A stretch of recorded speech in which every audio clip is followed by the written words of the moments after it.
जय जिनेन्द्र। श्रद्धेय आचार्य प्रवर के चरणों में शत शत वंदन। श्रद्धेय प्रमुखा श्री जी को सादर चरण वंदन नमन। अखिल भारतीय तेरा पंथ महिला मंडल की अध्यक्षा महोदया पुष्पा जी वैद, मंत्री महोदया तरुणा जी बोहरा एवं अन्य अधिकारी गण और उपस्थित सभी संभागी गण को मेरा सादर जय जिनेन्द्र। आज तत्व मंथन में विषय है नरक लोक।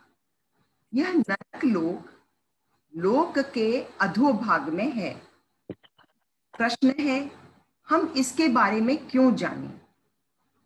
देखिए, सबसे पहली बात है कि हम नरक के सबसे नजदीक हैं, अर्थात कि बहुत नजदीक हैं।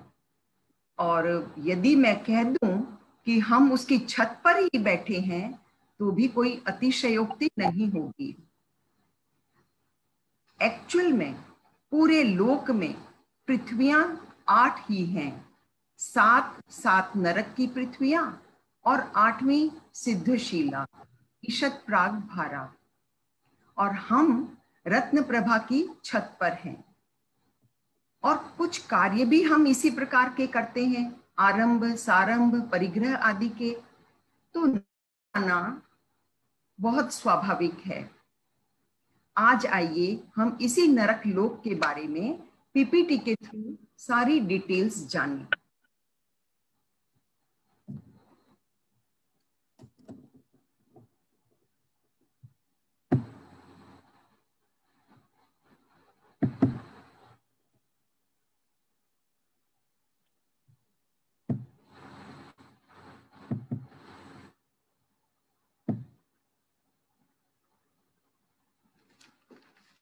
सबसे पहले हम जानें कि नरक है क्या।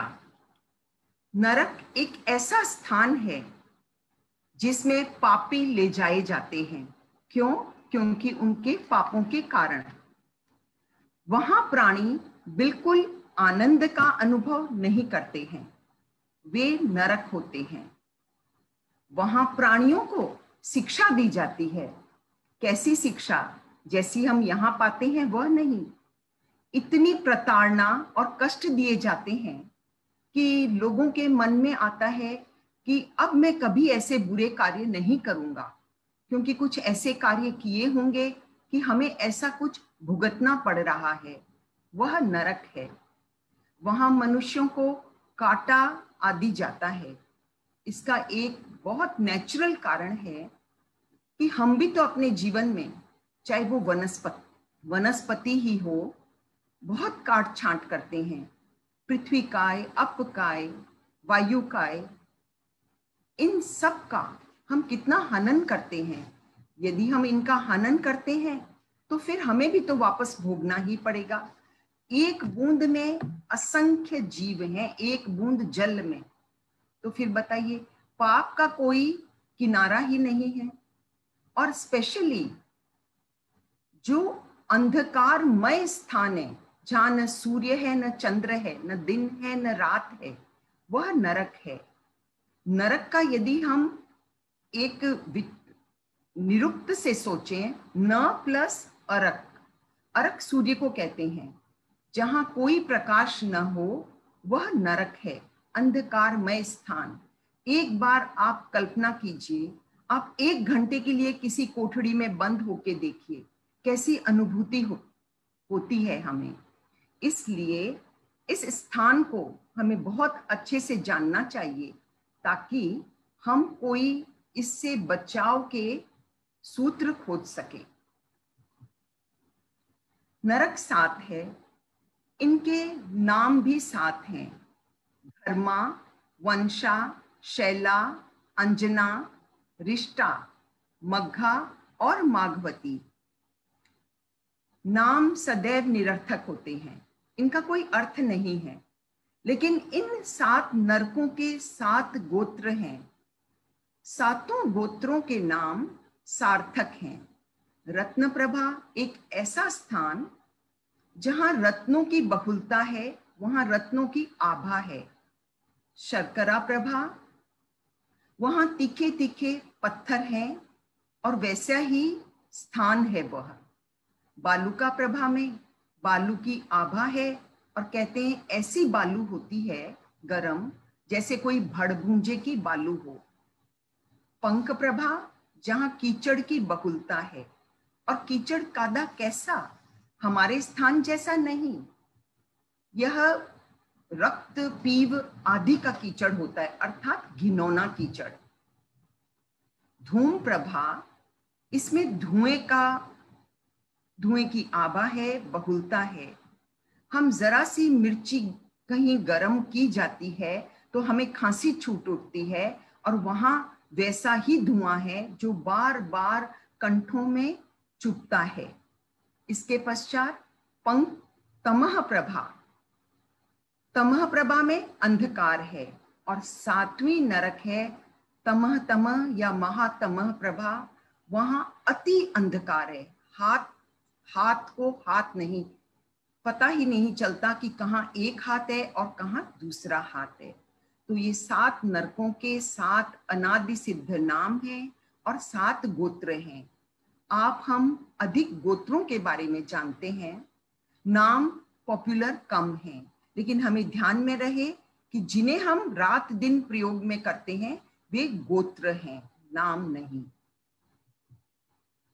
अब प्रश्न उठता है कि कोई जीव नरक में जाए तो उस नरक आयुष्य बांधने के पीछे क्या कारण है। सबसे पहला, महा आरंभ करने वाला। आरंभ सारंभ में हमारे किसी प्रकार की कमी नहीं है।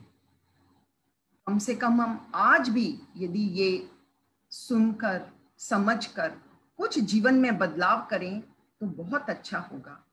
जितनी आवश्यकता है उतना ही आरंभ सारंभ करें। लेकिन जब भी खटाई डालने का या अचार वगैरह डालने का ये सब काम करने के समय आते हैं तो हमारे आरंभ सारंभ की बांध ही टूट जाती है। कृपया करके उस समय ध्यान में रखें, जितनी आवश्यकता हो उतना ही छेदन भेदन करें। दूसरा है पॉइंट, महापरिग्रह रखने वाला।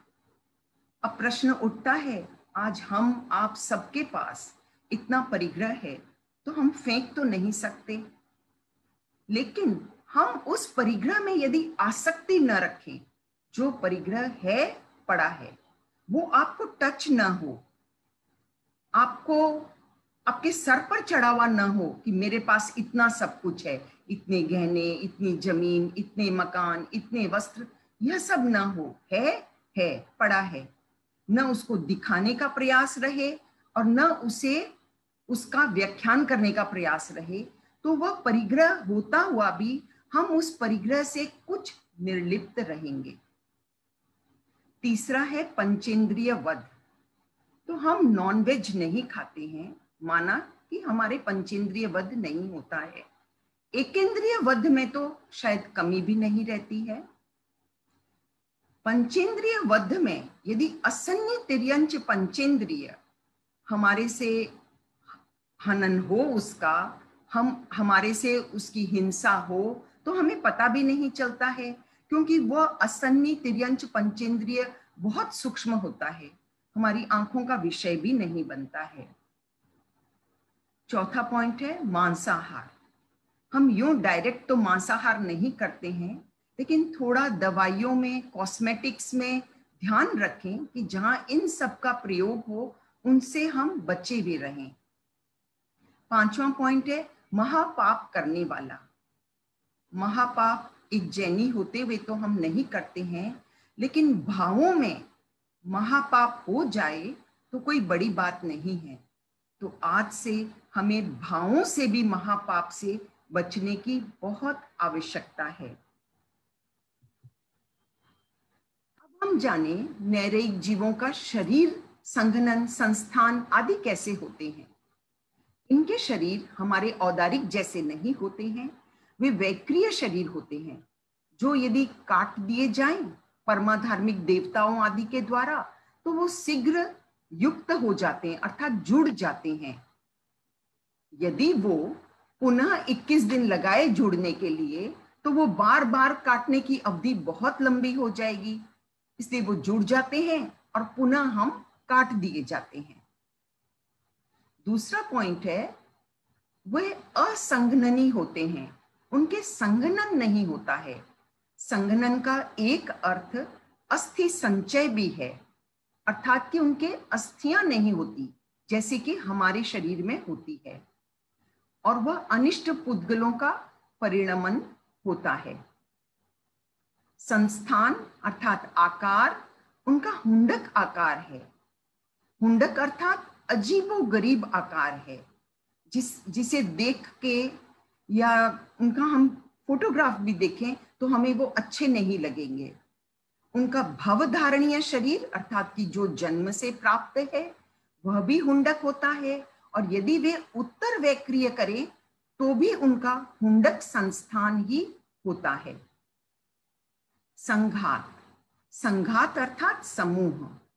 जो भी हम शरीर होता है हमारा, चाहे औदारिक शरीर हो, वैक्रिय शरीर हो, उसमें संघात होता है, अर्थात कि हम पुद्गलों को ग्रहण करते हैं।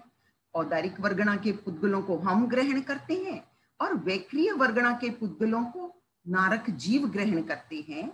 तो वे पुद्गल कैसे होते हैं?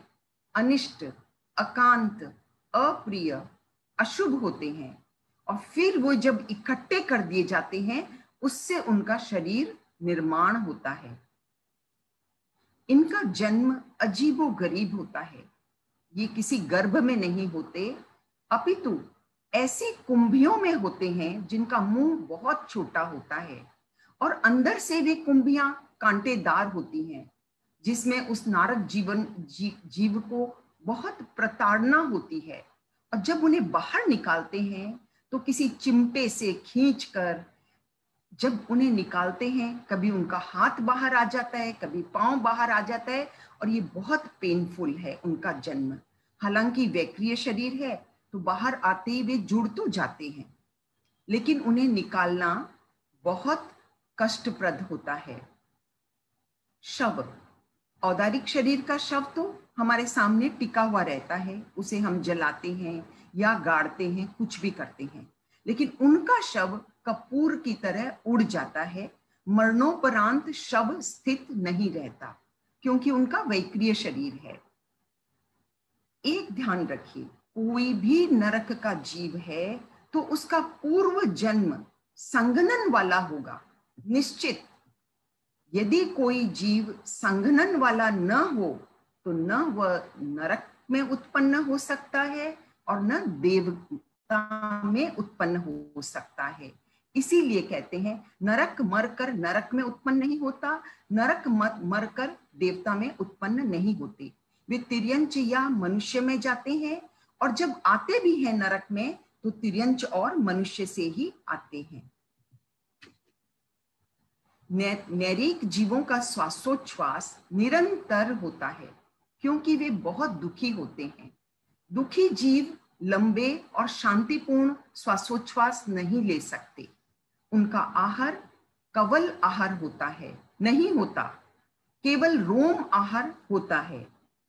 नैरिकों के भी निर्जरा होती है, लेकिन हमारी तरह सारी निर्जराएं नहीं होती। उनके केवल काय क्लेश, प्रतिसंलीनता, प्रायश्चित, विनय, स्वाध्याय, ध्यान और व्युत्सर्ग, ये 7 निर्जराएं होती हैं। नैरिक का ज्ञान अज्ञान, यदि कोई समनस्क अर्थात संगी मिथ्या दृष्टि जीव है, इनमें विभंग ज्ञान जन्म के पहले समय से ही होता है। जब वे नरक में जाते हैं तो उनके पास प्रथम समय से ही 3 अज्ञान होते हैं, क्योंकि ये मिथ्या दृष्टि है। और जो असन्नी मिथ्या दृष्टि है, इनके जन्म काल के प्रथम अंतर मुहूर्त के बाद विभंग ज्ञान उत्पन्न होता है। अतः उनके 3 अज्ञान का नियम नहीं होता। प्रथम अंतर मुहूर्त में उनमें केवल मति और श्रुत, ये 2 अज्ञान होते हैं। अंतर मुहूर्त बीत जाने के पश्चात उन्हें तीसरा विभंग ज्ञान उत्पन्न होता है। नैरिक जीवों की अवगाहना यदि वो भवधारणीय है तो जगन्यता अंगुल का असंख्यातवां भाग और उत्कृष्टतः 500 धनुष्य का हो सकता है। यदि वे उत्तर वैक्रिय करें तो जगन्यतः अंगुल का संख्यातवां भाग और उत्कृष्टतः 1000 धनुष्य। अर्थात वे जब उत्तर वैक्रिय करते हैं तो डबल कर सकते हैं अपने शरीर की अवगाहना को, उससे बड़ा उत्तर वैक्रिय वे नहीं कर सकते। यदि वे विकुर्वणा करें तो जगन्य एवं उत्कृष्ट अंतर मुहूर्त काल तक ही उनकी विकुर्वणा टिक सकती है। अंतर काल अर्थात एक बार नरक बनने के बाद पुनः यदि किसी को नरक में ही उत्पन्न होना हो तो जगन्य विरह काल अंतर मुहूर्त का हो सकता है और उत्कृष्ट अंतर अनंत काल का भी हो सकता है। नरक से निकलकर जीव संगी मनुष्य अथवा संगी तिर्यंच ही बनता है, असंगी का भाव प्राप्त नहीं करता है। नैरेक जीवों की आयु स्थिति जगन्यतम 10,000 वर्ष की है और उत्कृष्ट हो तो वो 33 सागरोपम की भी हो सकती है। प्रत्येक नरक की जगन्य और उत्कृष्ट आयु भिन्न भिन्न है, जिसका यहाँ पर चार्ट है।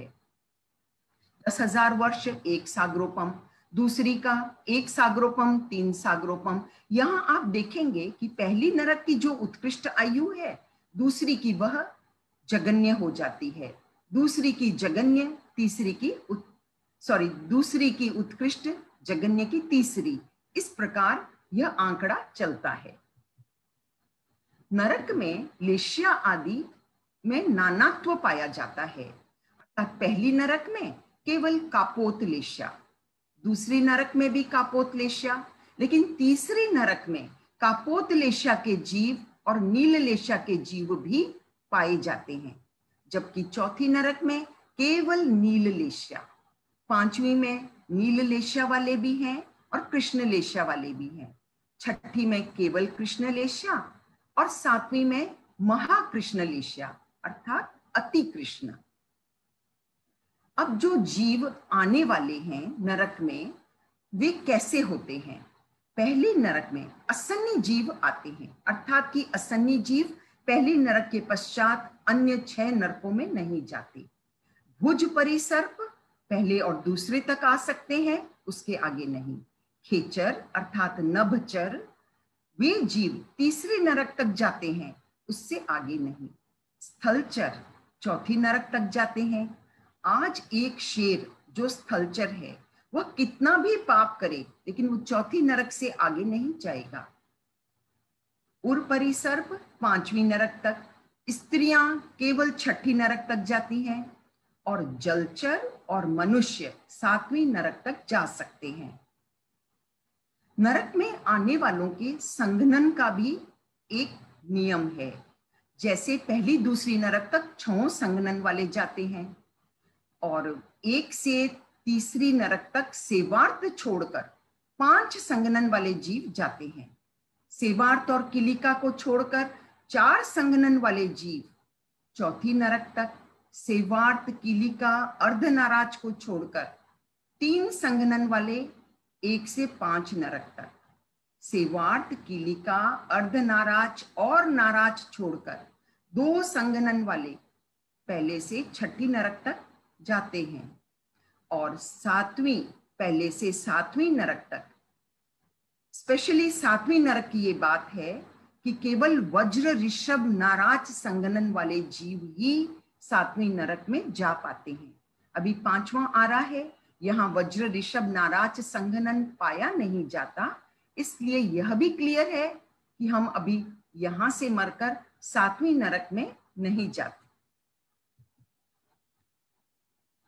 अब कोई भी नैरेयिक जीव मरणोपरांत क्या क्या बन सकते हैं?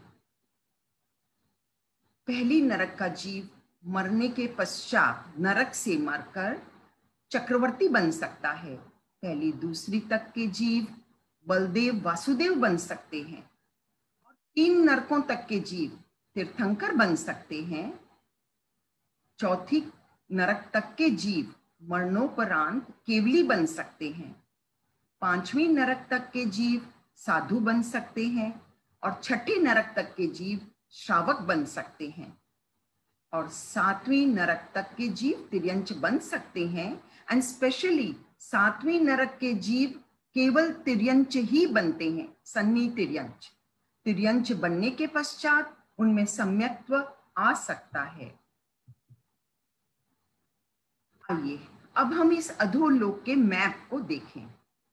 यहाँ ऊपर बिल्कुल ये मेरु पर्वत है, ठीक इसके नीचे देखिए 7 पृथ्वियां हैं, 1 2 3 4 5 6 7 पृथ्वियां हैं। ये 7 नरक हैं। पहली पृथ्वी की मोटाई है 1,80,000 योजन और पहले नरक में 13 प्रतर हैं और 12 अंतर हैं। दूसरी की मोटाई है 1,32,000 योजन, तीसरी की मोटाई 1,28,000, चौथी की मोटाई 1,20,000, पांचवी की मोटाई 1,18,000, छठी की मोटाई 1,16,000 और 7वीं की मोटाई है 1,08,000 योजन। इनमें तर जिस प्रकार इनकी मोटाई कम होती गई वैसे इनके प्रतर और अंतर भी कम होते गए हैं। पहली में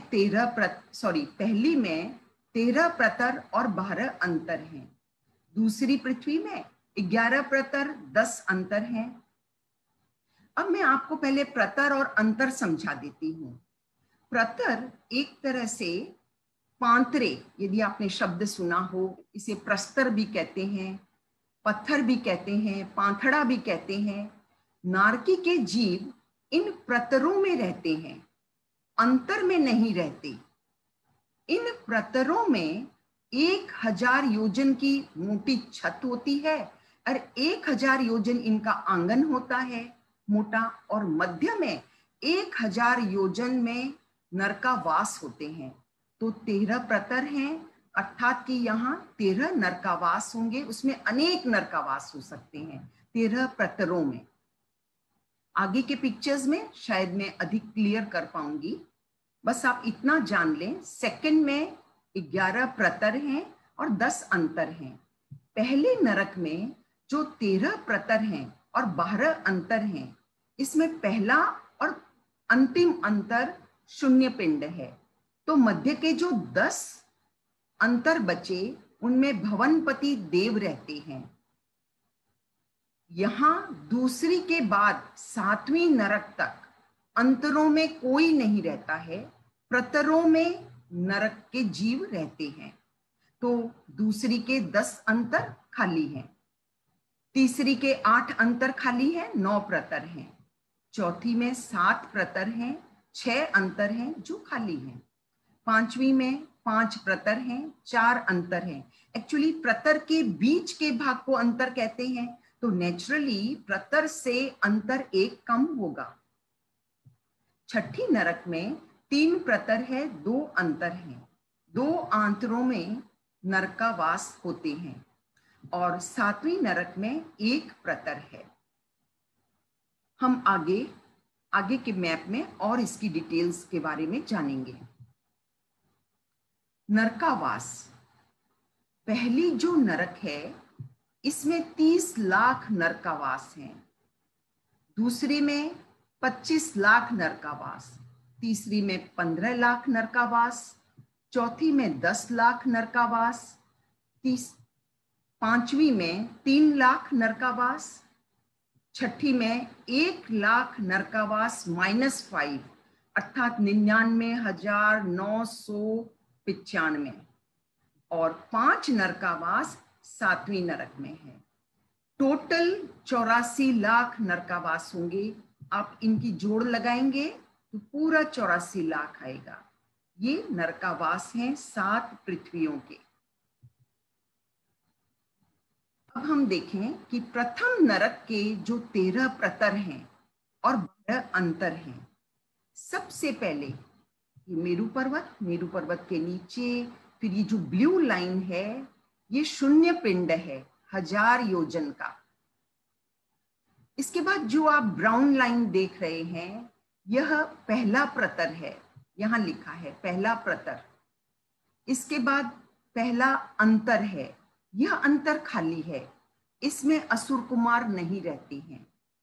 इस खाली अंतर के नीचे फिर एक प्रतर है, दूसरा प्रतर, इसमें नरकावास है। फिर दूसरे अंतर में भवनपति देव हैं। दूसरे, तीसरे, चौथे, पांचवें, छठे, सातवें, आठवें, नौवें, 10वें, 11वें, यहां तक ये 10 भवनपति देवों के स्थान हैं। और इनके मध्य जो ब्राउन लाइंस आप देख रहे हैं, ये सारे नरकावास हैं, अर्थात नरक के प्रतर हैं। प्रथम नरक के 13 प्रतर हैं, उसके मध्य के 12 अंतर हैं, जिसमें पहला और दूसरा अंतर शून्य है। यह अंतर शून्य है और यह अंतर शून्य है, यहाँ कोई नहीं रहता है। और इस 13वें प्रतर के पश्चात ये नीले रंग का जो आप एक लाइन देख रहे हैं, ये 1000 योजन का शून्य पिंड है। प्रत्येक नरक के पश्चात घनोदधि, घनवायु और तनुवायु है। दूसरी शर्करा प्रभा में आप ध्यान दीजिए, 11 पांत्रों के बीच में 11 नरकावास, क्योंकि नरकावास मैंने कहा प्रतर के मध्य में है। ये शून्य योजन है, पहले 1000 योजन का ऊपर और नीचे भी 1000 योजन का शून्य योजन है, और मध्य में प्रत्येक ये मोटी ब्लैक लाइन प्रतर है, और 9700 योजन ये शून्य है, यहां कोई नहीं रहता है, ये आंतरे हैं, आंतरा। तो 11 पांत्रों के बीच में आपको 10 आंतरे मिलेंगे, और प्रत्येक नरक का प्रतर 3000 योजन का है। इसका कैलकुलेशन में नेक्स्ट में दिखाती हूं। हमने देखा इसमें दूसरी नरक में पांत्रे 11 थे और प्रत्येक 3000 के, इसलिए 33000 का, और आंतरा प्रत्येक 9700 के थे और 10 आंतरे थे, टोटल हो गया 97,000। और ऊपर नीचे के जो शून्य हजार के पिंड थे, शून्य पिंड, वे 2000 हुए। जब हम इसकी पूरी टोटल करते हैं तो हमें प्राप्त हो जाता है 1,32,000 योजन, जो सेकंड शर्करा प्रभा की मोटाई। इसी प्रकार तीसरी बालुका प्रभा में 9 पांत्रे हैं और 9 पांत्रों के बीच में आंतरे भी हैं। आंतरों का यहाँ 12,375 योजन है और प्रत्येक आंतरे एक बराबर हैं। ऊपर और नीचे 1000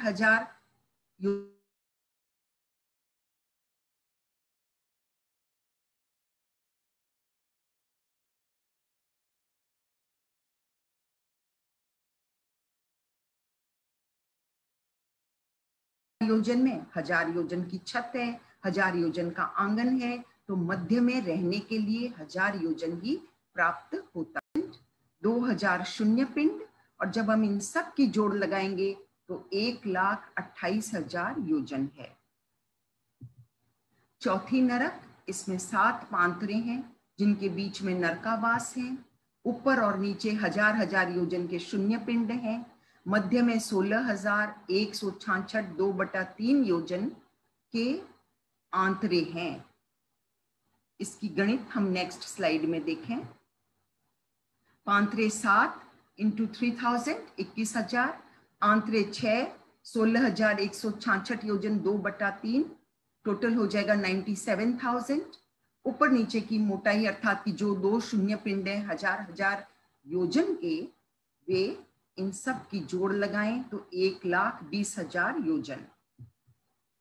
पांचवी नरक में भी 2 शून्य पिंड हैं 1000 योजन के, और 5 पांतरे हैं 3,000 योजन के, और मध्य में 25,250 योजन के 4 आंतरे हैं। इसकी गणित नेक्स्ट स्लाइड में। 5 आंतरे 15,000 योजन और आंतरे 4 हैं, 25,250 से गुणा करें तो आपको प्राप्त होता है 1,01,000। ऊपर नीचे की मोटाई जो शून्य पिंड है 2,000 योजन, टोटल 1,18,000 योजन। छठी तमह प्रभा, इसमें 3 पांतरे हैं और मध्य में 2 आंतरे हैं, और इसकी गणित हम पुनः अगली स्लाइड में देखते हैं। पांतरे 3000 से गुणा किए तो 9000 आ गया, आंतरे 2 52,500 गुणा करने से 1,05,000, 2000 शून्य पिंड है, हजार योजन के, टोटल हमें 1,16,000 योजन की मोटाई प्राप्त होती है। 7वीं महातमह प्रभा में एक ही पांतरा है,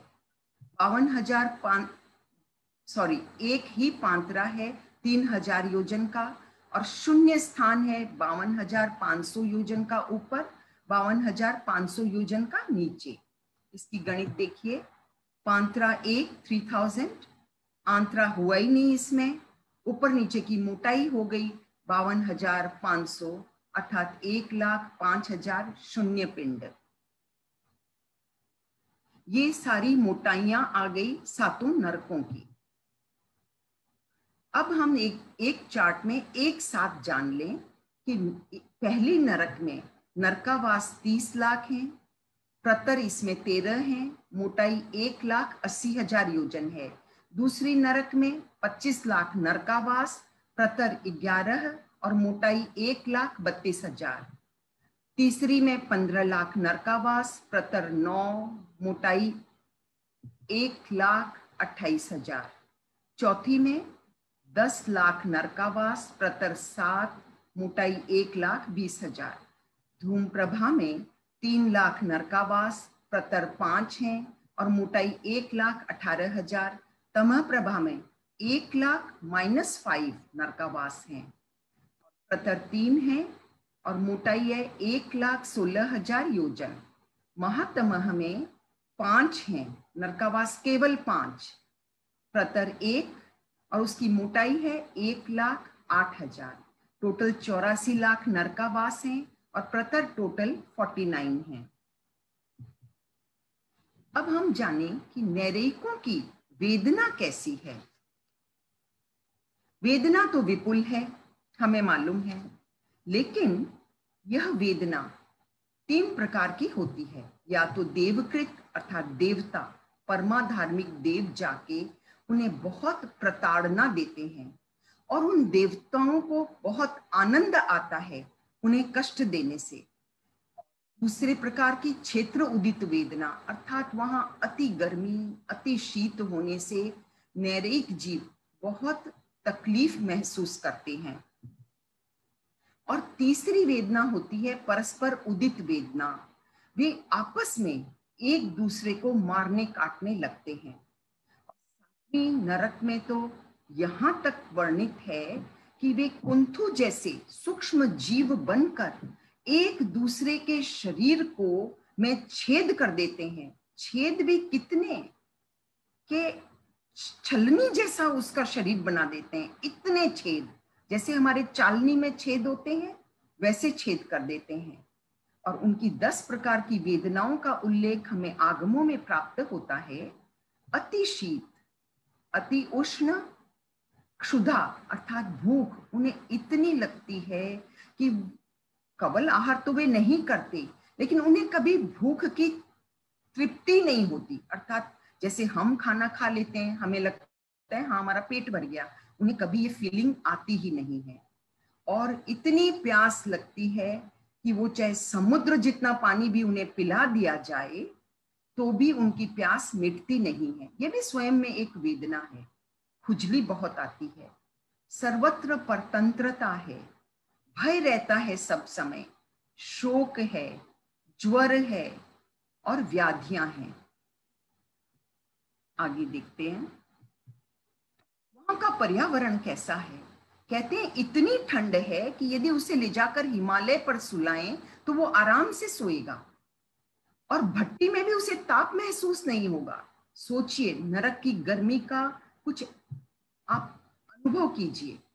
चारों ओर से मार काट की आवाजें, जिससे उन्हें एक पल का भी सुख चैन प्राप्त नहीं होता है।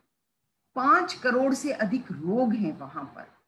अभी एक यहाँ पर कोरोना क्या फैला, हम सब ऊपर नीचे हो गए।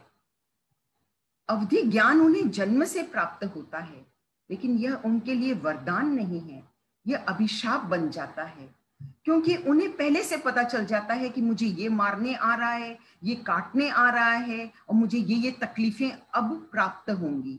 यह भी उनके लिए कष्टदायी है। वहां इतनी दुर्गंध है, जैसे आप कभी मरी हुई गाय के पास से गुजरे, वैसी दुर्गंध वहां हमेशा रहती है। कोई मित्र देव यदि भूले चुके आ भी जाए उनके पास, तो भी वह उनका दुख कम नहीं कर सकता, उनके कष्ट को वो बांट नहीं सकता है। और नारक जीवों के क्रोध कषाय सर्वाधिक होता है। परमाधार्मिक देव ये नैरेकों को वेदना देकर बहुत खुश होते हैं। ये 15 होते हैं, असुर कुमार की एक जाति है। इनके नाम भी लिखे हुए हैं। अम्ब जो हनन करते हैं, ऊपर से नीचे गिराते हैं, उन जीवों को बींध देते हैं। अम्बरीश काटते हैं उन्हें। श्याम नाम के देव उन्हें फेंकते हैं, पटकते हैं, बींधते हैं। शबल नामक पारमाधार्मिक देव आंतें, फेफड़े, कलेजे आदि निकाल देते हैं। रुद्र तलवार भाला से मारते हैं, शूलों में पिरो देते हैं। उपरुद्र उनके अंग उपांगों को काट देते हैं। काल नामक देव विविध पात्रों में उन्हें पकाते हैं। क्योंकि हम जब एकेंद्रीय जीवों के साथ ये काम करते हैं, तो हमारे साथ भी ये होना है, जैसी करनी वैसी भरनी। देखिए, करना तो पड़ेगा, लेकिन हम अनावश्यक न पकाएं, हमें आवश्यकता हो उतना ही करें। महाकाल शरीर को काटकर मांस आदि निकाल देते हैं। अस्सी हाथ पैर आदि को काटते हैं।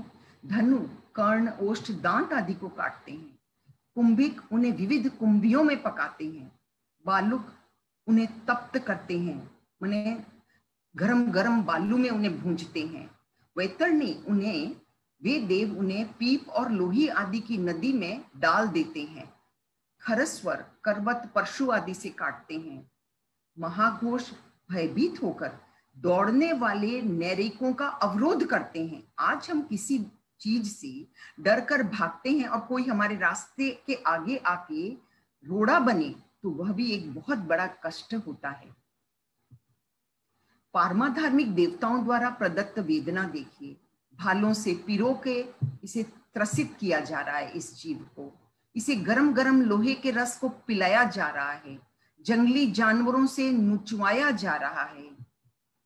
तीखे शस्त्रों से काटना, पटकना, उन्हें हत करना। वैतरणी जो रक्त पीप की नदी है, उसमें डालकर बहा देना। मारना, काटना, बींधना, उछालना बहुत भारी कष्ट है। वृक्ष के कांटों से, जो वृक्ष में कांटे हैं, उनसे रगड़ रगड़ कर फिर तलवार भालों से मारना, काटना और संताप देना। धधकते लोहा, ये बीच में एक धधकता हुआ लोहा है, उसके साथ आलिंगन करवाते हैं। भालों से बींध कर उन्हें स्थिर कर देते हैं, ये देखिए, ताकि वो न हिल सके न डुल सके। गरम गरम कढ़ाई में डालकर उन्हें भूनते हैं। हम भी अपने जीवन में बहुत भून रहे हैं।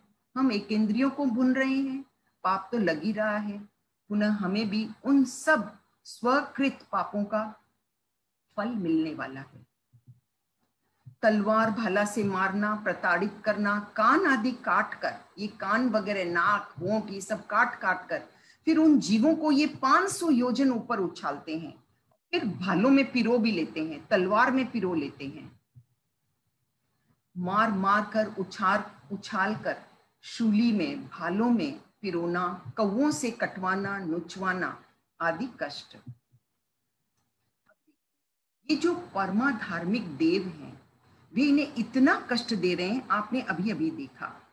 तो इन्हें भी तो इन कष्टों को, क्योंकि ये हंस हंस कर दे रहे हैं, खुशी होकर, इन्हें भी मरणोपरांत कष्ट तो प्राप्त होने ही है।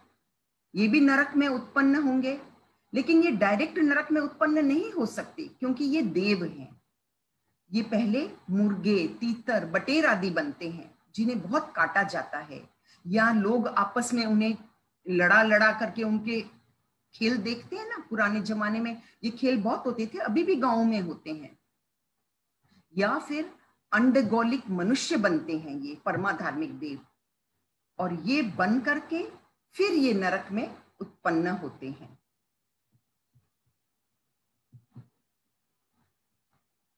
आप लोगों के कोई भी प्रश्न हो तो आप पूछ सकते हैं।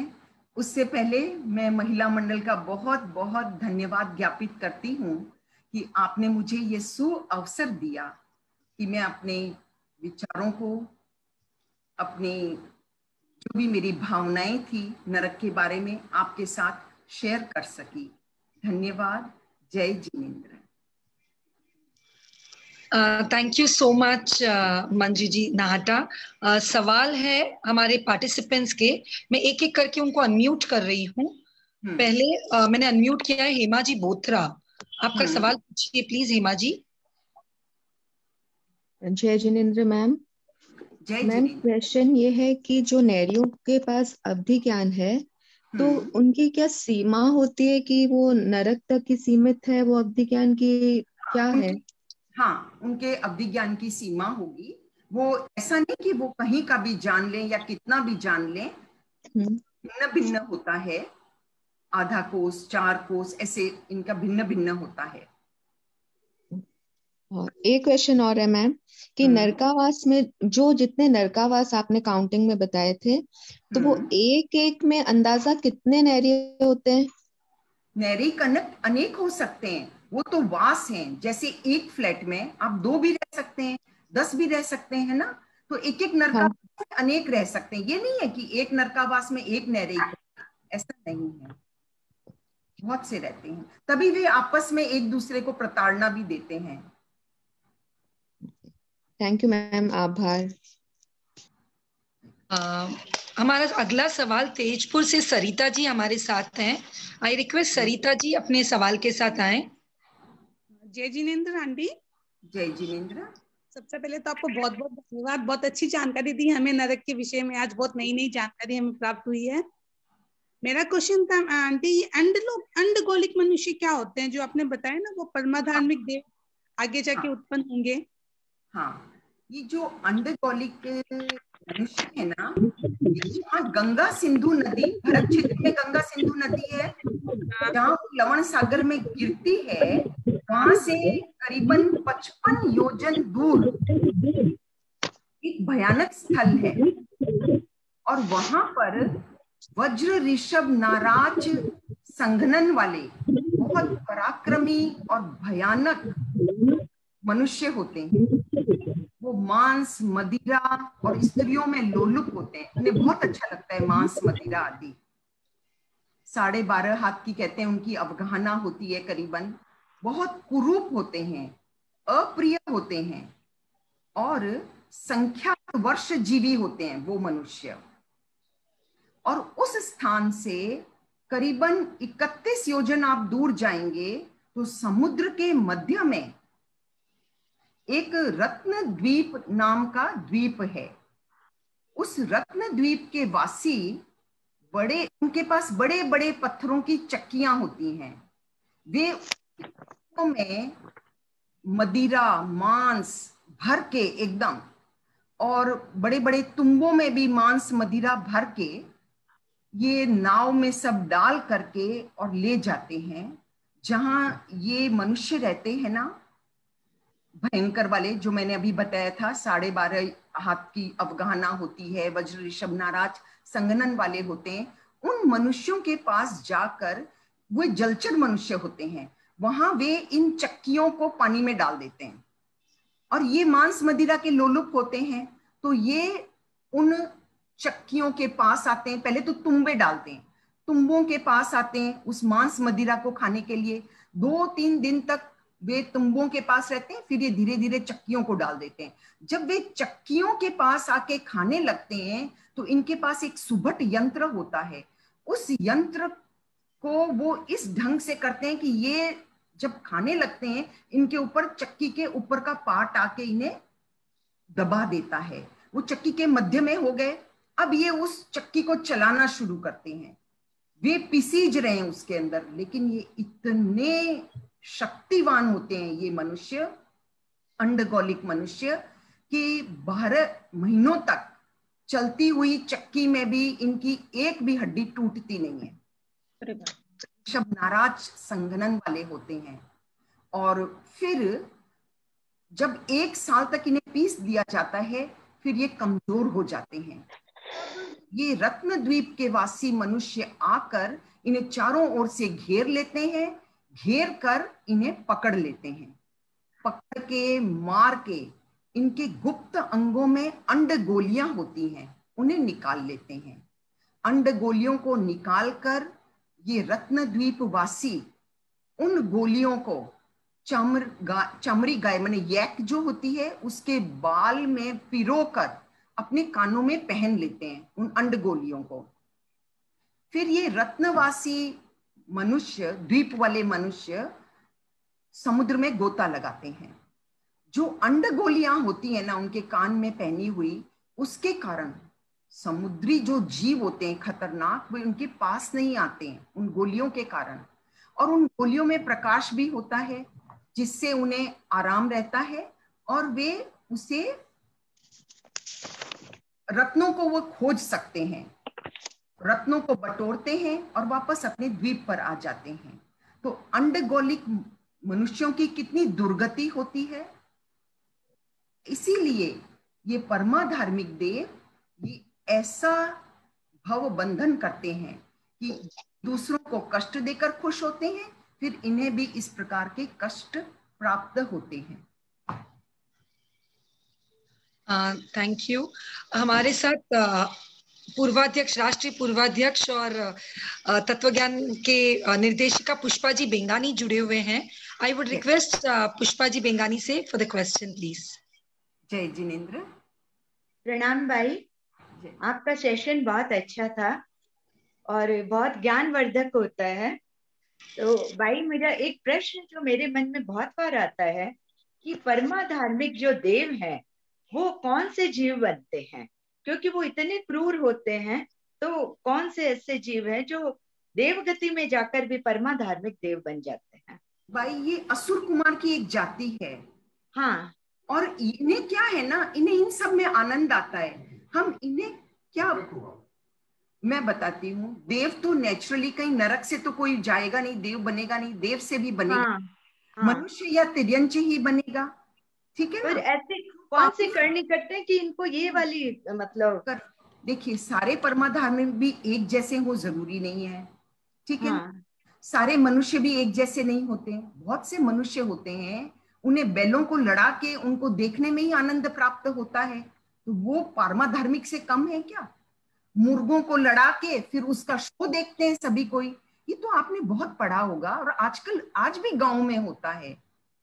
हाँ, मतलब वो देवगति भी प्राप्त कर रहे हैं और फिर भी वो असुर कुमार पुण्य कमा लिया, कुछ पुण्य कमा लिया, देवगति प्राप्त कर ली, लेकिन अधम गति प्राप्त कर ली, देवों में अधम गति में चले गए, वैमानिक नहीं बने। क्लियर हुआ आपके?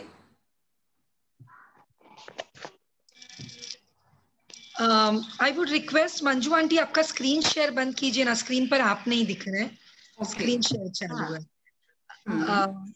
नेक्स्ट रिक्वेस्ट है मेरा सुमन जी आंचलिया से अपने सवाल के साथ। सुमन जी आंचलिया। प्रणाम भाई। हाँ, जय जिनेंद्र। भाई ये उत्तर वैक्रिय का मतलब क्या हुआ? उत्तर वैक्रिय मतलब ये पहले स्क्रीन, एक मिनट मैं स्क्रीन शेयर बंद कर दूं क्या? एक सेकेंड। देखिए इनके वैक्रिय शरीर तो जन्म से ही होता है, उसके बाद ये जब फिर पुनः विकुर्वणा करते हैं वह उत्तर वैक्रिय कहलाता है। अच्छा, एक वैक्रिय शरीर और फिर एक और उन्होंने विकुर्वणा। देवता भी कभी इस पृथ्वी पर आते हैं तो अपने मूल भवधारणीय शरीर से नहीं आते हैं, वे उत्तर वैक्रिय करके ही आते हैं। ठीक है भाई, एक सवाल। हाँ भाई ये अंडगोलिक केवल परमाधार्मिक देव बनते हैं कि और भी बनते? नहीं, परमाधार्मिक देव अंडगोलिक मनुष्य बनते हैं। ये मैंने इसलिए बताया कि ये अधम गति के मनुष्य हैं, ऐसा बनते हैं क्योंकि वे ऐसा पाप किए हैं। यदि उस लेवल का पाप कोई दूसरा भी करेगा तो भी वह अंडगोलिक बन सकता है। कोई निश्चित नहीं है कि ऑल परमाधार्मिक ही केवल अंडगोलिक बनेंगे, लेकिन गोलिक मनुष्यों की बहुत ही गति बुरी होती है। थैंक यू भाई। प्रणाम भाई। हाँ, नेक्स्ट क्वेरी पूछेंगे मिस एम जैन, हमारे साथ जुड़े हुए हैं। लास्ट 2-3 क्वेश्चन और ले लेते हैं। एम जैन, आपको मैंने अनम्यूट किया है, प्लीज आपके सवाल के साथ आइए। हाँ, जय जिनेंद्र भाई। जय जिनेंद्र। मैं ये पूछना चाह रही हूँ कि नरक जो त्रस नाड़ी में ही है, नरक भी हमारा, क्योंकि और लेकिन जो हमारे 7 नरक हैं तो उसमें नारकी जो लोग हैं उनकी संख्या डिफरेंट होगी हर, मतलब 7वें नरक का तो हमारा पत्रा सबसे कम है, तो क्या उसमें सब कम जीव जाते हैं कि 7वें नरक में छठे में उससे ज्यादा, इस तरह से? जैसे मैं ये पूछना चाहती हूँ। देखिए, ऐसी बात नहीं है, लेकिन नेचुरली एक बिल्डिंग है जहाँ फ्लैट्स अधिक हैं तो वहां बहुत ज्यादा रह सकते हैं, और लेकिन वो एक भी काफी है, वहां पर कम नहीं है ऐसा नहीं कहते हैं, लेकिन वहां जो प्रतर कम है और सब चेंज होता है, सब समय एक समान नहीं होती वहां की, जो भी आप नारक के जीव होते हैं एक बराबर नहीं होते, कम बेसी होते हैं, प्रतर वहां कम है। अच्छा, मतलब वो लोग भी कम होंगे? यहाँ प्रतर कम होंगे तो पहली से तो कुछ कम होंगे ही।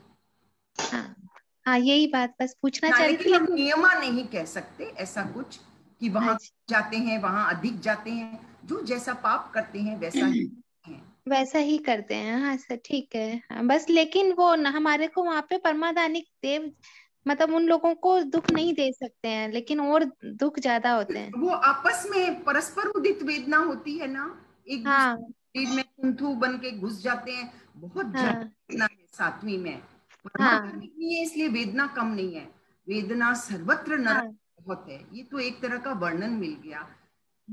इस सेशन का लक्ष्य यह रहे कि हम किसी प्रकार नरक में जाने जैसे कुकार्यों से बचे, क्योंकि हम खुद को बिल्कुल श्रावक और धार्मिक ही मानते हैं, लेकिन इस श्रावकत्व और धार्मिक बने के पीछे भी हमसे बहुत अनजाने में पाप होते हैं और उनका फल भोगने को नरक जाना ही पड़ेगा। यही ध्यान रखना है, मेन ये है लक्ष्य हमारा। हाँ, धन्यवाद करते हो कि उसमें आपका आभार व्यक्त करती हूँ बहुत बहुत। Thank you so much. बहुत बड़ी बात आपने कही संक्षिप्त में कि इस सेशन का मेन हमारा मोटो क्या होना चाहिए। अब आई वुड रिक्वेस्ट, हमारे साथ सिद्ध मुनि के संसार पक्षीय दादी माँ द वेरी टैलेंटेड सज्जन जी नासिक से जुड़े हुए हैं। आई वुड रिक्वेस्ट सज्जन आंटी अपने क्वेश्चन के साथ आए। प्रणाम मंजू भाभी। मेरा सवाल यह है कि आपने कहा अभी कि हम एकेंद्रीय जीवों को सजा देते हैं तो हमें भी नारकियों जैसी वैसी वेदना मिलती है, लेकिन हमसे तो रोज ही एकेंद्रीय जीव। ठीक है, रोज सुबह उठते ही मैं क्या बोलूं आपको, करते हैं, लेकिन मन में थोड़ी अनुकंपा रहे। जब हम पानी गिरा रहे हैं तो थोड़ा सोचें कि हो सके तो कुछ कम कर लें। यदि आधे मग से काम हो रहा है तो 1 मग न गिराएं, क्योंकि एक बूंद में असंख्यात जीव है ना जी। तरह की हिंसा में, चाहे वो अग्नि का है, सुबह उठते ही चूल्हा भी जलाते हैं, सब कुछ करते हैं, लेकिन हम संयम बरतें और रस न लें। रस न लें माने आसक्ति से न करें वो काम जो कर रहे हैं, वो हम अपनी लाचारी समझकर करें, उसे अच्छा समझकर न करें। कृतज्ञ। भावना पीछे बहुत बड़ा काम करती है। जी जी जी। भरत का वो तेल के कटोरे वाला उदाहरण आप सब जानते ही होंगे। जी जी। I would request M Jain से कि वे अपना सवाल पूछे। एम जैन, आपको मैंने अनम्यूट किया है। एम जैन।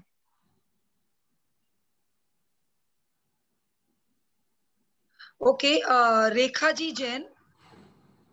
रेखा जी जैन। सादर जय जिनेंद्र। जय जिनेंद्र।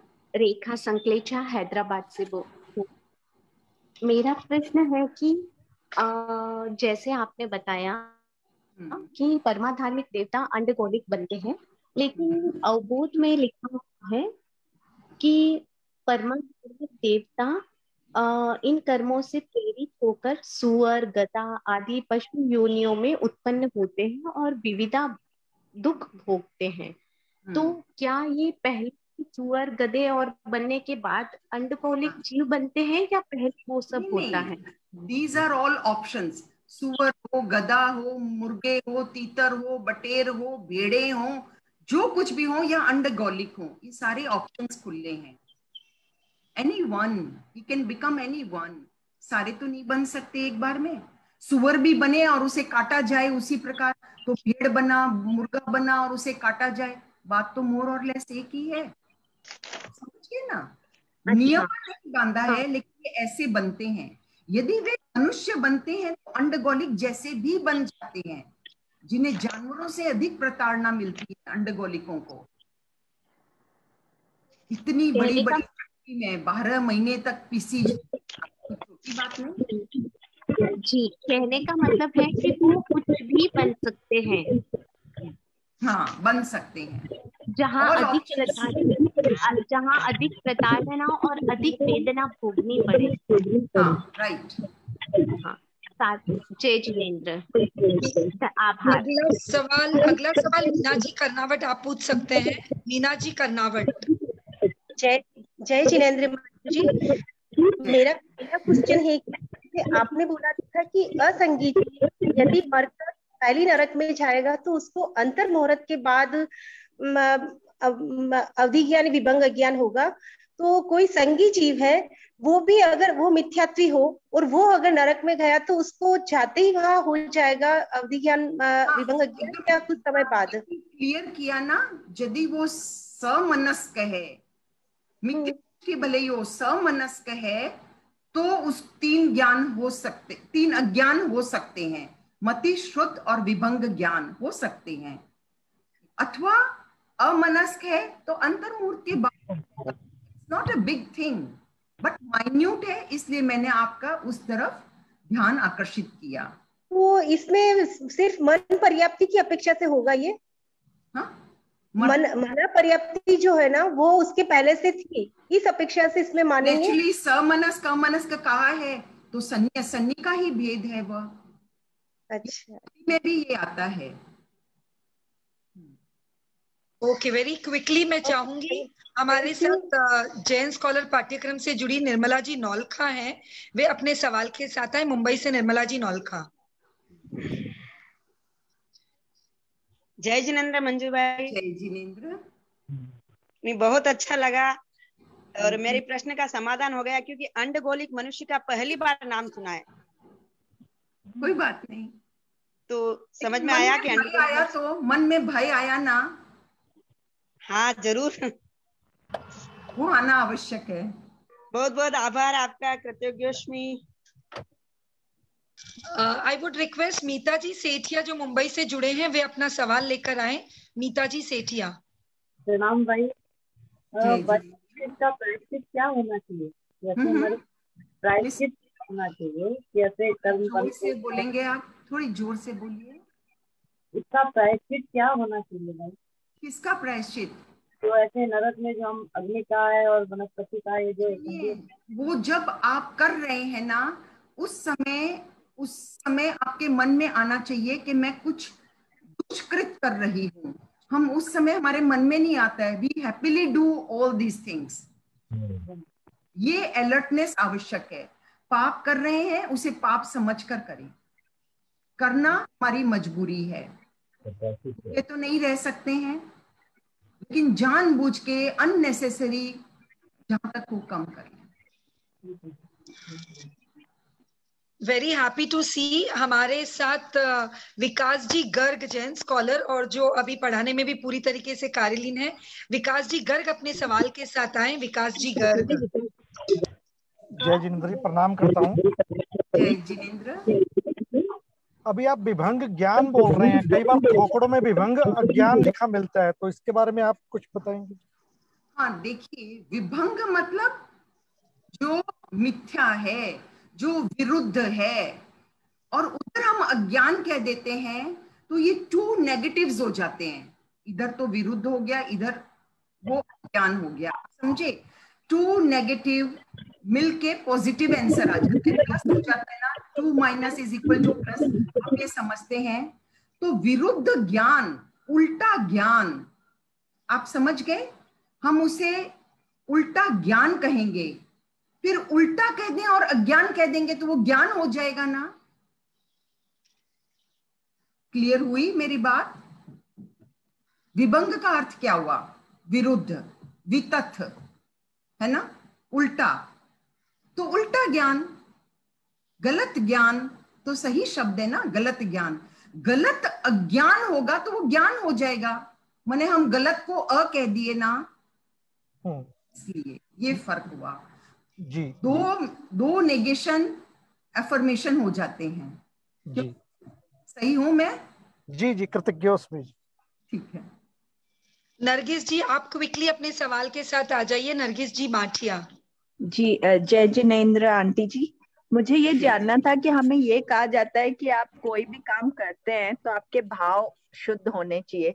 तो अगर हम खाना चाहे परिवार के लिए बनाते हैं तो हम अगर उसमें गिल्ट कॉन्शियस रखते हैं तो वो गलत नहीं होगा क्या? नो डाउट गिल्ट कॉन्शियस जैसे इसलिए कि आप कह रहे हैं कि हम है ना एकेंद्रिय जीवों का या अग्निकाय जीवों का हनन कर रहे हैं, लेकिन जब हम अगर ऐसे गिल्ट कॉन्शियस से खाना बनाएं तो वो भाव अच्छे नहीं होंगे ना। मतलब परिवार को आप खाना जो दे रहे हो और आप उसमें गिल्ट अब मेरी एक मिनट बात सुनिए। अब यही बात तो परमा धार्मिक वाली है। परमा धार्मिक क्या करते हैं? उन नारक जीवों को खूब मारते हैं, पीटते हैं, खदेड़ते हैं, जो कुछ करते हैं और खूब खुश होके करते हैं, तभी तो उन्हें इतना अधिक पाप लगता है। वो उसे अपना कर्तव्य मान के करते और उस पाप करते हुए वो उसमें हैप्पी नहीं होते, उस पाप को अपनी ड्यूटी नहीं मानते हैं। मुझे रहा है, मैं आज गृहिणी हूं, मुझे करना पड़ रहा है। गलत गलत है। जो मैं एक काम पहले तो गलत कर रही हूँ, मैं सब्जियों को बंधार रही हूँ और खुश हो रही हूँ। आपको वो स्टोरी भी मालूम होगी जो काकड़िए के एक छिलके को उतारते हैं और फिर वो सोचते हैं अरे वाह मैंने कितना अच्छा एक छिलका उतारा। कम से कम ऐसे प्रसन्न होकर रसोई का काम न करें, मन में सदैव रखें मैं गृहिणी हूं, मुझे करना पड़ रहा है, लेकिन ये है पाप का काम, धर्म कहीं से भी नहीं है। एक गृहस्थ धर्म हो सकता है, लेकिन उस धर्म में आपको हैप्पी होके काटना, बंधारना और पकाना नहीं है। सम होके भी तो कर सकते हैं। Okay, thank you. Very true, very true. सच में ये छोटी छोटी बातें हैं, बट वी नो कि लाइफस्टाइल में अगर इन छोटी चीजों को अपना ले तो डेफिनेटली हम जो ये डरते हैं कि नरक गति में हमें नहीं जाना है, उससे हम बच सकते हैं। Manju aunty, with your permission एक दो क्वेश्चंस और आते ही जा रहे हैं। हाँ, नहीं, आराम से कर लीजिए। Manju ji Chhajed, I am asking you to unmute. Manju ji Chhajed. जय जिनेंद्र। मंजू भाई, आपको बहुत बहुत आभार, बहुत अच्छे से बताते हैं आप। और मैं तो प्राय ऐसे करती हूँ कि जब भी कुछ चीज बनाना हो, करना हो, तो मिच्छामी दुक्कड़म बोल के ही करती हूँ। तो ये कहाँ तक पहली बात सुनिए, मिच्छामी दुक्कडम बोलिए, मिच्छामी दुक्कडम नहीं, दैट्स अ रॉन्ग वर्ड। ठीक है, मिच्छा शब्द है, मी अलग है, मिच्छा एक अलग शब्द है, मी अलग शब्द है, आप इनको ज्वाइन मत कीजिए। दूसरी बात, दुक्कडम ड कुछ होता नहीं, प्राकृत में ड होता है, दुक्कडम बोलिए। हम बोलेंगे ही, यदि सॉरी की जगह हम पौरी बोलें तो क्या हम सॉरी होंगे? आप किसी को पौरी बोलेंगे तो क्या आपका कार्य सधेगा? नहीं सधेगा ना। तो सबसे पहले मिच्छामि दुक्कडम, इसको कहना सीखें। मिच्छामि, हाँ, अब मिच्छामि दुक्कडम हम एक तो तकिया कलाम बना लें और सारे समय मिच्छामि दुक्कडम करें और भावों से नहीं जुड़े, तब तो वो कार्यकारी नहीं होगा। और यदि हम नहीं भावों से जुड़ के ही बोलते हैं तब तो बस फाइन है, फिर तो और कुछ चाहिए ही नहीं। The best. नो,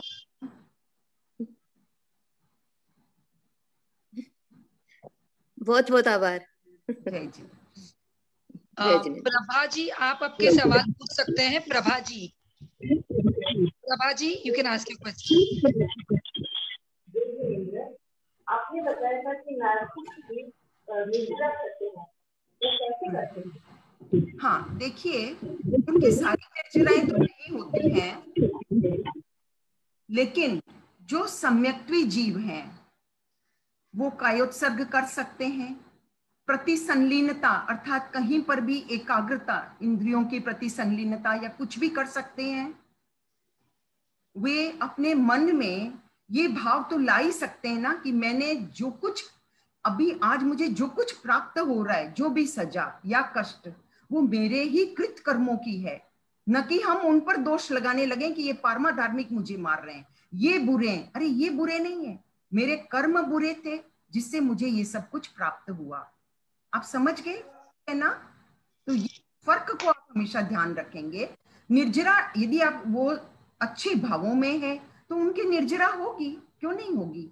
यदि निर्जरा हम माने ही नहीं नरक के, तो वो नरक से निकलेंगे कैसे?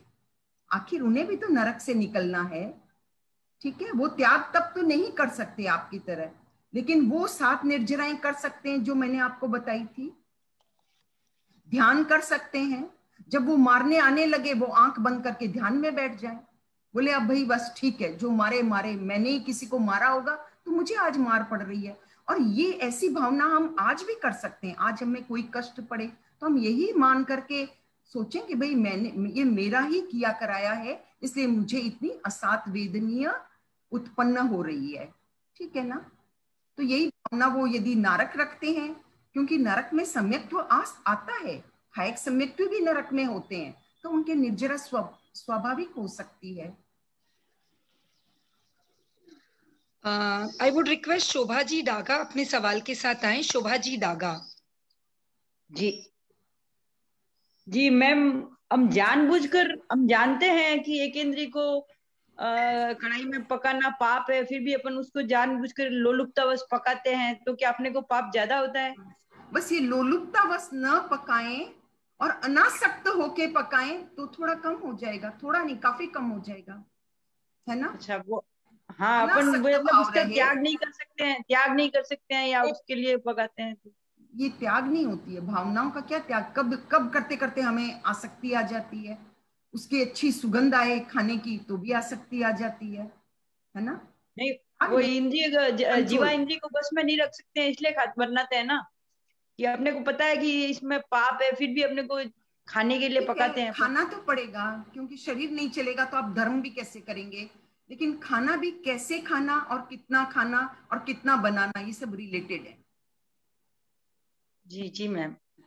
चहक जी कोठारी आपके सवाल के साथ। चहक कोठारी। जय जिनेंद्र। आंटी जी, आपने कहा असंगी तिर्यंच पंचेंद्रिय हमारी आंखों का विषय नहीं है, लेकिन वहां पे किताब में आया हुआ है कि कुछ जाति के बंदर है वो भी असंगी तिर्यंच पंचेंद्रिय है। मैं समझ गई। देखिए, जो सूक्ष्म असंगी तिर्यंच पंचेंद्रिय है ना, मैं उनकी बात कह रही हूँ। सूक्ष्म का अर्थ मतलब वैसे सूक्ष्म मत समझिएगा, मेरे कहने का अर्थ यह था कि असंगी तिर्यंच पंचेंद्रिय की अवगाहना अंगुल के असंख्यातवें भाग से लेकर बहुत बड़ी हो सकती है ना? आप जानते हैं ना? तो जो छोटी अवगाहना वाले असंगी तिर्यंच पंचेंद्रिय हैं, जो हमें आंख से नहीं दिखाई देते, मेरा कथन उनसे था कि वो जब हमसे उनकी हिंसा होती है तो भी पंचेंद्रिय वध हो जाता है ना जी। मेरा मतलब उनसे था, मेरा मतलब हाथी घोड़ों से नहीं था। वो सब दिखाई देते हैं। असन्नी मनुष्य छोटे होते हैं, वो भी बादर जाति के होते हैं, सूक्ष्म जाति के नहीं होते, फिर भी आंखों से नहीं दिखाई देते हैं। ठीक है, ये क्लियर कर लीजिएगा। बहुत बहुत आभार। और एक प्रश्न था, इसके रिलेटेड नहीं है। अढ़ाई द्वीप में भी जो पंचेंद्रिय जीव होते हैं, वहां पे भी असंगी पंचेंद्रिय जीव एग्जिस्टेंस में है क्या? जहाँ तिर्यंच है वहाँ असन्नी तिर्यंच पंचेंद्रिय हो सकते हैं, मनाही नहीं है, कोई मनाही नहीं है। आज यहाँ भी असन्नी तिर्यंच पंचेंद्रिय हो सकते हैं, हमारे भरत क्षेत्र में, ऐरवत क्षेत्र में। असन्नी तिर्यंच की अवगाहना कम से कम अंगुल का असंख्यातवां भाग, अधिक हो तो 500 धनुष्य जितनी भी हो सकती है। ठीक है, बहुत बहुत आभार। कनक जी सिरोहिया क्विकली आपके सवाल के साथ। कनक जी सिरोहिया, और उसके बाद सुनीता जी दलाल तैयार रहे। जय जिनेंद्र मंजू जी, मेरा पूछना ये था कि आज हमें इस चीज का नरक गति के विषय में समझ आ रहा है, पर हम तो ऐसे ऐसे काम कर चुके हैं, हमें कभी समझ ही नहीं थी, तो उसकी प्रायश्चित हम कैसे कर सकते हैं? आज घबराहट हो रही है उन चीजों को याद करके। सुनिए, घबराइए मत, जब जागे सवेरा, है ना जी, ठीक है, हम आज जागे, हम काम करें, काम तो करने ही पड़ेंगे। मैं आज हाथ बंद करके नहीं बैठ सकती हूँ, सारे घर के लोगों को भूखा नहीं मार सकती हूँ, बनाना है लेकिन अनासक्त भाव से, आवश्यकता है उतना ही बनाना है। अननेसेसरी हम कुकिंग कर देते हैं, फिर वो वेस्ट होती है, क्या फायदा है? नहीं, मैं एक बात ये कहना चाहूँ, जैसे मेरे ऑर्डर से घर में मधुमक्खी का छत्ता था और मेरे कहने से, मुझे नहीं पता इसकी इस तरह से इसको जलाया जाएगा, तो वो हो गया। मेरे शब्द तो मेरे थे, वचन तो मेरे थे, तो वो सोच सोच के आज भी मुझे घबराहट होती है कि मैंने क्या कर। ठीक है, उपाय नहीं है, अब आप घर में मधुमक्खी के छत्ते बनने भी नहीं दे सकते हैं, वो भी हजारडस हो जाता है, मुश्किल हो जाती है।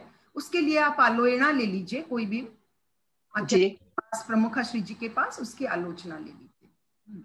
जी, धन्यवाद, बहुत बहुत धन्यवाद। सुनीता, कम से कम मधु खाने का जीवन भर का त्याग कर दीजिए। मैंने हाँ, वेरी गुड सजेशन। हमारा जीवन आराम से चल सकता है। बिल्कुल बिल्कुल बिल्कुल बिल्कुल, बहुत अच्छा बताया आपने। सुनीता जी दलाल अपने सवाल के साथ आगे। सरला जी छाजेर तैयार रहे। जय जिनेंद्र आंटी। जय जिनेंद्र। मेरा प्रश्न ये है कि अगर पंचेंद्रिय जीव की हत्या हो जाए तो नरक गति का बंधन होता है, तो उसका प्रायश्चित क्या है? देखिए, हत्या हो गई, मैंने आपके समझ में हुई है, जानबूझ के हुई, अनजान में हो गई, मतलब पहले इतना धर्म में नहीं समझते थे ना, इसलिए। हाँ, कोई बात नहीं, वो आप महाराज से आलोचना लेंगे, बड़े महाराज से। अच्छा। वैसे भी अनजाने में भी हो सकती है, कोई बड़ी बात नहीं है, वध होना कोई बड़ी बात नहीं है, लेकिन वध करके भी हम जागरूक न हो, उसके प्रति हमारे मन में दया न आए, अनुकंप आए, यह घिनौना कार्य है। ठीक है, थैंक यू आंटी। वेलकम। सरला जी छाजेर आपके सवाल के साथ। सरला जी छाजेर। हाँ, प्रणाम। प्रणाम भाई। जय जी। अच्छा, मैं पूछ रही थी कि सूक्ष्म एकेंद्रिय सूक्ष्म जो तिर्यंच पंचेंद्रिय है, तो फिर वो जो दिखाई नहीं देते, तो उनकी हिंसा से हम लोग कैसे बच सकते हैं? एक मिनट सरला भाई, एक तो सूक्ष्म शब्द उसके सामने मत लगाइए, है ना, क्योंकि हम सूक्ष्म शब्द लगाएंगे गड़बड़ हो जाएगी। तो जो पंचेंद्रिय हैं वो आंखों से नहीं दिखाई देते, अब उनका हो जाता है, रास्ते चलते भी आपके पांव के नीचे आ गए, वो आप नहीं बच सकते हैं, वो तो आपके प्रतिक्रमण की पहली पार्टी करिए, इरिया वैयाए, बस उसी में कुछ होगा। बस जो चीज हम देख ही नहीं पाते हैं, अनजाने में हो रही है, कुछ नहीं कर सकते। आलोचना, प्रतिक्रमण ये कर सकते हैं। एक आखिरी सवाल अब ले रहे हैं हम मोनिका जी जैन। मोनिका जी, आप खुद को अनम्यूट कीजिए। यस। जय जिनेंद्र आंटी। आंटी, अभी आपने बताया कि ये हमारे पैरों से मर जाते, तो हम पहली पार्टी कर लें, तो ये जो पहली पार्टी हम करेंगे, तो हम डेली सिर्फ पहली पार्टी कर सकते हैं, प्रतिक्रमण का पूरा टाइम ना हो हमारे पास तो? हाँ, कर सकते हैं, मनाही नहीं है। आप रोज रात को सोते वक्त इरिया वयं सुत्तंग करिए, लेकिन उच्चारण शुद्ध हो। मक्कड़ नहीं बोलेंगे, मक्कड़ा बोलेंगे, ड़ नहीं होता है, ये सब थोड़ा ध्यान रखेंगे। शुद्ध पार्टी कीजिए, शुद्ध मन से कीजिए, बहुत अच्छा। जय जिनेंद्र आंटी। जय जी। और पूरा प्रतिक्रमण करें तो और अच्छा, सोने में सुहागा। ठीक। Thank you so much. In fact हमने 3 बजे शुरू किया, घड़ी में बज रही है 4:20।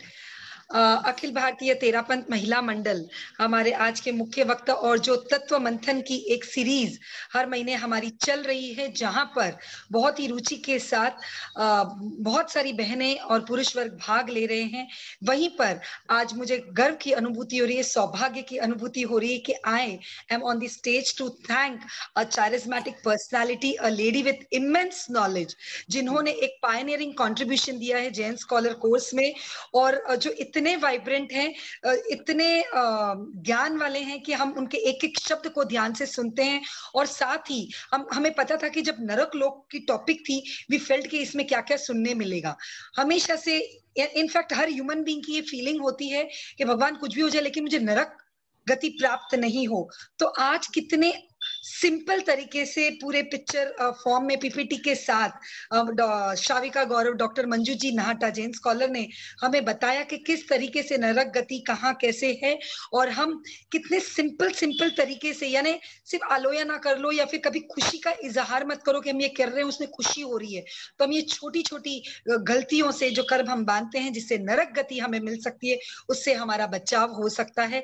तो सच में आज पूरी नारी शक्ति की ओर से, अखिल भारतीय तेरापंथ महिला मंडल की ओर से, और हमारे जो भी जूम पर पार्टिसिपेंट्स जुड़े हैं, फेसबुक पर लाइव जो जुड़े हैं, उन सब की तरफ से ढेर सारा आभार। आभार बहुत छोटा शब्द है आपके लिए, but seriously we look upon you as a living legend and we really are thankful to you from the bottom of our heart for such a wonderful knowledgeable session. हमें ऐसे लगता है कि ज्ञानवर्धन करो ऐसा कि पहचान बन जाए, हर कदम चलो ऐसा कि निशान बन जाए, और इस तत्व मंथन कार्यशाला में तत्व मंथन करो ऐसा और जीवन जियो ऐसा कि मिसाल बन जाए। तो आप सबके प्रति मंगल कामना, डॉक्टर मंजू जी नाहटा के प्रति दिल की अनंत गहराइयों से आभार ज्ञापित करते हुए आप सब जुड़े, आप तत्व मंथन करते हुए आज के इस सेशन को हम तभी निष्पत्तिजनक बनाएंगे जब एक एक बात को अपने जीवन में उतारने की कोशिश करेंगे जागरूकता के साथ।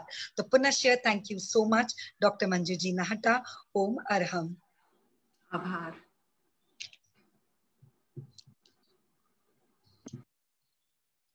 सोनम।